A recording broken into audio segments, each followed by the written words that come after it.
I'm going to give you 10 rules for profitable self-discipline. These are rules of my own making. They're very homely, some of them, but they'll be very helpful. And number one is keep cool when other people get hot.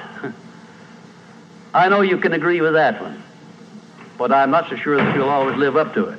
We're inclined, all of us, to get hot when the other fellow gets hot. Say angry things when the other fellow starts saying angry things. I was in the home of the president of a big electric power company one evening when there came a storm, and he called up one of his head men to go out to take care of an emergency that happened as a result of that storm. It was on Sunday evening. The man was gone about 2 hours, and when he came back, he came up on the front porch of the home of this man and called him out on the porch, and I never heard a man get such a tongue lashing in all my life as this president of the electric power company gets. He says, you blankety blank blank, you think because you're the president of the company, blankety blank blank, and I'm just as good as you are, blankety blank blank. Oh, it was terrific. I only heard one side of the conversation because there was only one side of it. One man was doing all the talking, and one man was doing all the listening.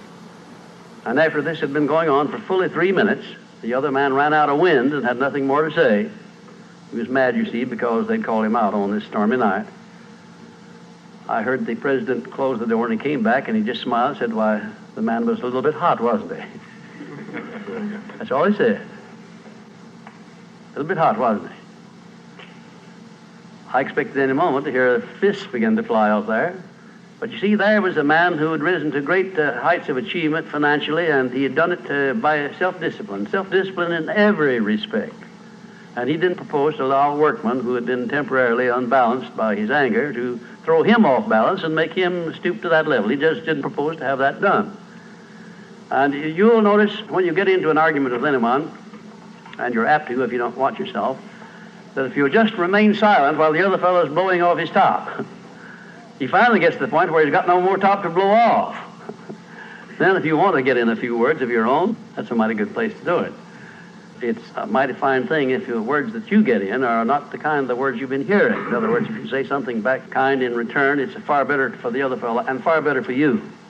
It shows you to be the bigger of the two persons. Now, anybody can get mad and blow his top because of what somebody does or says, and that's happening all the time.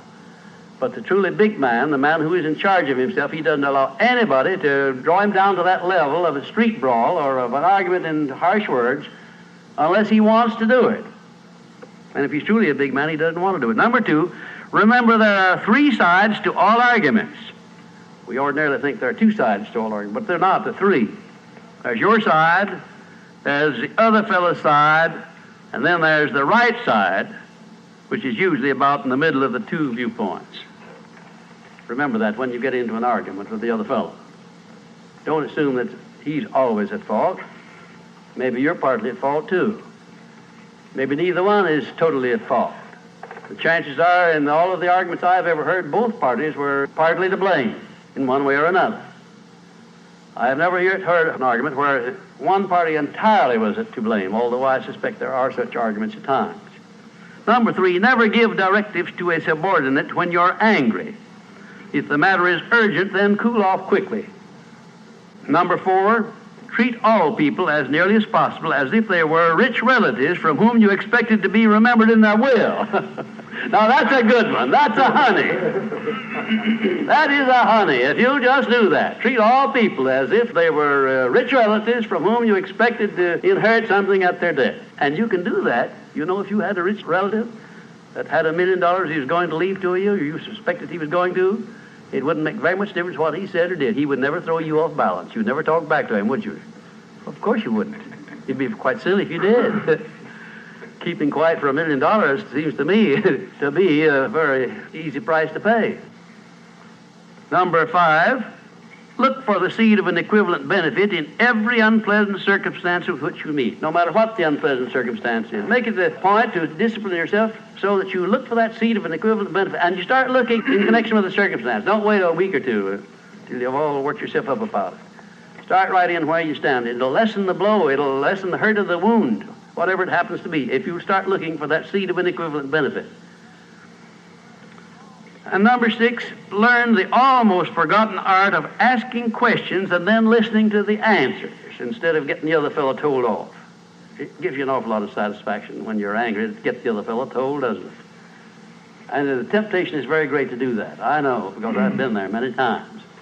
Don't do it. Be bigger than that. Listen to what the other fellow has to say, and then when somebody makes a statement that you're not sure about, learn to ask this one question. It's one of the most important questions in life. It'll serve more purposes than any other short question that I can think of. When somebody makes a statement that you're not sure about, or that you doubt, or that you question, ask a 4-word question. How do you know? And then wait for an answer and see him squirm. Oftentimes there is no answer. People make wild statements that they can't back up. And instead of getting into an argument and making an incident out of the matter and getting yourself worked up into an argument, let the other fellow stew in his own fat by putting him over the barrel. But that question, how do you know? I had a clergyman in my class once who was very, well, I just don't know exactly how to describe him. He was a fanatic, you might say, on the subject of religion. And he was sure that he knew exactly what was going to happen to me after death. He said so in no uncertain terms, not in the class, but in a private conversation.